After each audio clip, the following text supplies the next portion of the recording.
नमस्कार दोस्तों, आप सुन रहे हैं हमारा अपना पॉडकास्ट कचरे से कला तक, जहां हम बात करते हैं कला, सृजन और प्रेरणा की। आज हम आपको लेके चलते हैं मध्य प्रदेश के मैहर के पास स्थित एक अनोखी जगह आर्ट इचौल। करीब 1 से 2 एकड़ में फैला यह कला परिसर सिर्फ एक गैलरी नहीं है, बल्कि इसका एक आंदोलन है। इसकी निर्देशक अंबिका बेरी जी, उन्होंने वह किया जो आमतौर पर हम लोग सोच भी नहीं पाते। फैक्ट्री से निकला हुआ बेकार समझा जाने वाला मेटल, पत्थर के टुकड़े, टूटी हुई सेरेमिक, जिन्हें हम कचरा कहते हैं, उन्हीं को उन्होंने कला का रूप दे दिया। जहां मूर्ति एवं कहानी कहता है, लोहे के टुकड़े से बनी आकृतियां, पत्थरों में उकेरे गए भाव और सिरेमिक की बनावट से छिपी संवेदनाएं सब मिलकर बताते हैं कि कला कला सिर्फ एक दृष्टि बदलने का नाम है।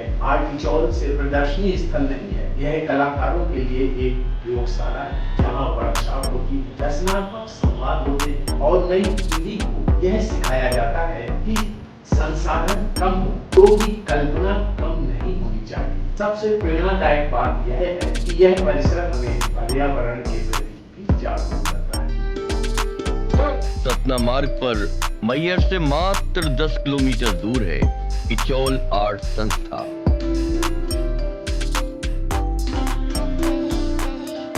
बदलती हुई संस्कृति के बीच पुरानी संस्कृति को कलात्मक स्वरूप देकर अक्षुण्ण रखने का काम कर रही है मैहर के निकट बसे ग्राम इचौल में स्थापित इचौल आर्ट संस्था। यह आज एक दर्शनीय स्थान के रूप में करवट लेता स्थान है। मैहर जैसी जगह में एक आर्ट सेंटर खोलना चाहती थी जो वर्ल्ड क्लास है, और यहाँ के लोगों को आर्ट एजुकेशन या आर्ट के बारे में नॉलेज बहुत कम थी। तो मेरा मन था कि मैं यहाँ का कैरेक्टर को मेंटेन करूँ इस जगह का। यहाँ का कैरेक्टर था मेनली लैंडस्टोन क्वारीज थी या सीमेंट प्लांट्स था और म्यूजिक, और तो ये सब बहुत चैलेंजिंग था कि इस जगह का कैरेक्टर लेके मैं क्रिएट करूँ, एक क्रिएटिव प्लेस बना। तो इसी वजह से जैसे हमारे एक चूना भट्टा था, उसकी चिमनी यूज़ नहीं हो रही थी, उसको मैं लेके आई यहाँ और उसको एक हमारा मेन शैंडलियर बना। फिर ये सभी पुरानी चीज़ें जो लोग फेंक देते हैं, वेस्ट कर देते हैं, इंडस्ट्रियल वेस्ट है, पुलीज़ हैं, छन्ने हैं, बहुत सारा इंडस्ट्रियल वेस्ट है जो मैंने इकट्ठा किया, उसको रिक्रिएट किया इंटरेस्टिंग वे। मेरे फादर 81 ईयर्स के थे, आर्किटेक्ट, उन्होंने मेरे साथ मिलके ही बनाया। एक और आर्किटेक्ट था, वो भी वेस्ट मटीरियल से बहुत काम करते, तो उसको भी मैंने कांटेक्ट किया, क्योंकि मेरा जो जैसा मैं बनाना चाहती थी मैंने अपनी टीम उस हिसाब से तैयार की और एक टीम वर्क के हिसाब से हमने किया। यहाँ कबाड़ से निकली चीजों को अद्भुत रूप दिया गया है और इसे एक पार्क के स्वरूप में विकसित किया गया है। जब मैं ये सिरामिक आर्ट के साथ काम करने लगी या स्टोन स्कल्पचर्स के साथ काम करने लगी, तब मुझे पहली बार एहसास हुआ कि इनको तो कोई प्रमोट नहीं कर रहा।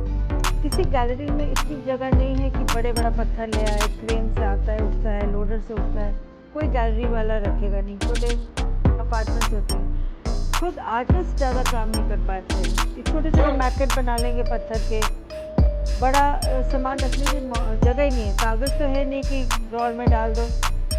तब मेरे को उन लोगों के प्रति मेरे को एक बड़ा सा हुआ कि मैं उनको एक प्लेटफॉर्म दूँगी। तो यहाँ पर इसीलिए ज़्यादा स्टोन का काम है, बड़ा काम है कि आपका जो मन है, जिस स्केल में मन है, मैं स्पॉन्सर करूँगी, आप बनाइए, आप क्रिएट करिए। परिसर के अंदर ही एक रेस्टोरेंट है जहाँ सभी व्यंजन मिलते हैं।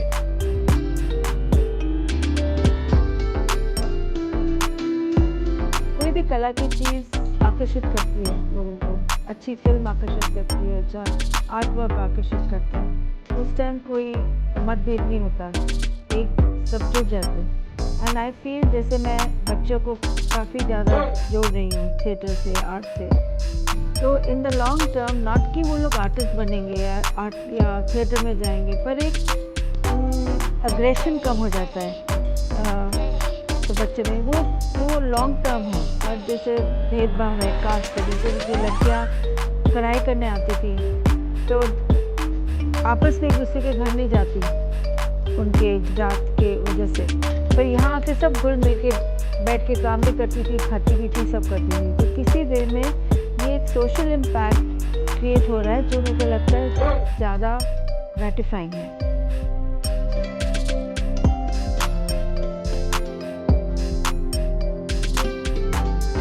बहुत तादाद में लोग आने लग गए हैं बीच बीच में देखने के लिए, स्पेशली जो इस रूट पे जा रहे हैं या कोई स्पेशल प्रोग्राम भी बनाते हैं। जबलपुर से लोग आते हैं, स्कूल के बच्चे 200 बच्चे आते हैं देखने, रीवा से, सतना से, कटनी से, उनके स्कूल प्रोग्राम बनाते हैं।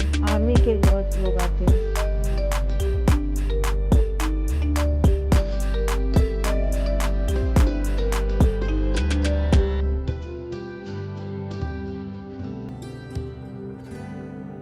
दोस्तों, जब भी आप मैहर जाएं तो इस जगह को सिर्फ देखने ना जाएं, महसूस करने जाएं, क्योंकि यहाँ हर धातु का टुकड़ा कहता है मैं बेकार नहीं, मैं कला हूँ। मैं हूँ आपका होस्ट और आप सुन रहे थे कला और कल्पना की एक प्रेरक कहानी, आर्ट इज जॉय।